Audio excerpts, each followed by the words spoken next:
Today's video is a fun Trash to Treasure fall scarecrow project.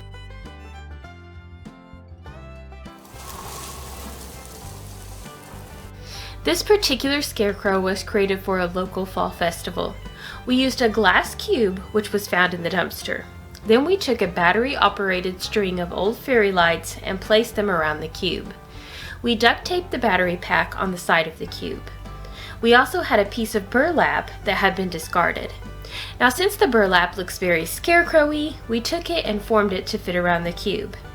This was a no-sew portion of the project, so it was completely hot glued together.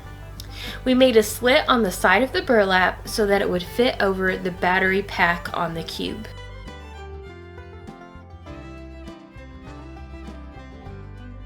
The hat for the scarecrow was already finished. However, when deciding on the hat, it was a tough call. Just using an old straw hat was definitely in the running. But there were some old curtains around the house. So sewing commenced, then a paint job.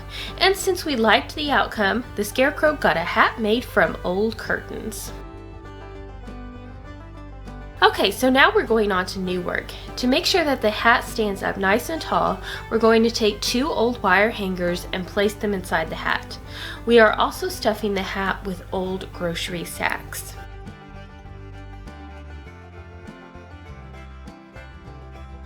On to the face. First, we had to decide what we wanted our scarecrow's facial features to look like. Then we cut the shapes out and traced them on. Before painting, we did place some paper inside the burlap in order to prevent leakage. Now remember, this is a Trash to Treasures project, and the paint that we are using on the scarecrow is about 20 years old. So we did mix it up with a little water, which made it spread really well and provided some great coverage.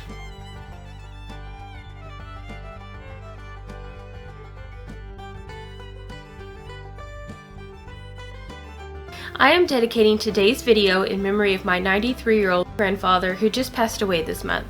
He was really excited because we were transitioning into the fall season, and he was giving instructions for his house decorations to include scarecrows. He was also a big fan of bluegrass music, and throughout the week we would listen to Christian bluegrass. We took two buttons and hot glued them on in order to add a 3D effect to the eyes. We did end up sewing them on as well, just to add a few cute stitches to the scarecrow. The mouth was first drawn with a pencil, then traced with a permanent marker, and finally painted on.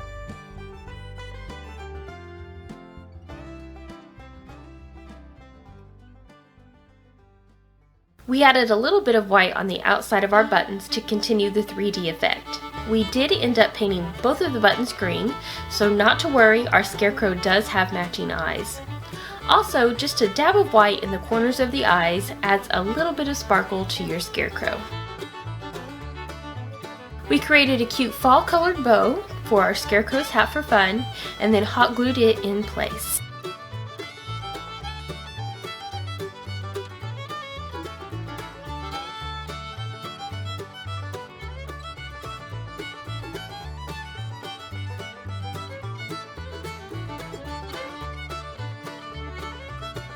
For the scarecrow's hair, we just gathered up different bundles of our hair material and twist tied it together.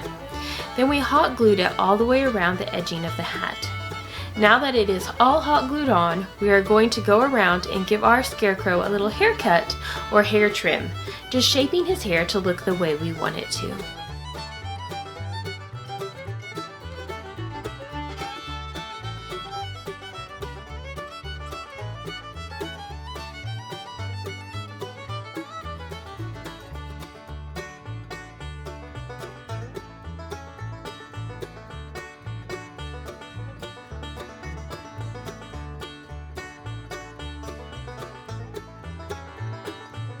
Okay, time to start working on our wreath decoration.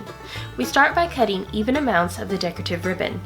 I will show you on the ruler the length that is cut. Once we have everything cut, we begin to roll it up. We use one of each color for every decorative piece. Then we use the pipe cleaner to tie them all together. Finally, we twist tie them onto the wreath.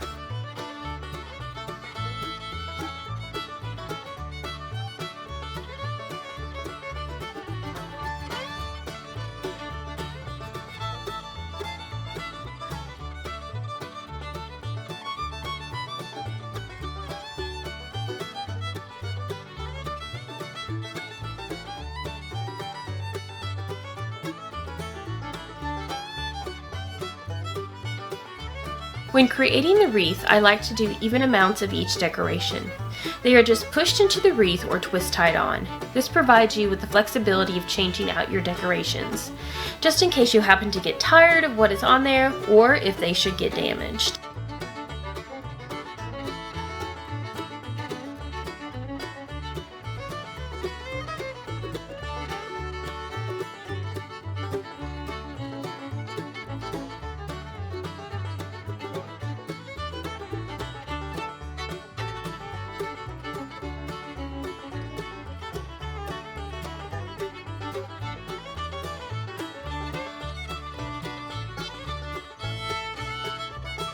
So here's our final product. It turned out really cute. You can see there's a few extra things that were added, like the little X's on the nose and the eyes that are now both green. This was really cute, lit up at night at our town's fall festival. Thank you so much for watching. And remember to be proud of your work, productive in your day, and positively joyful.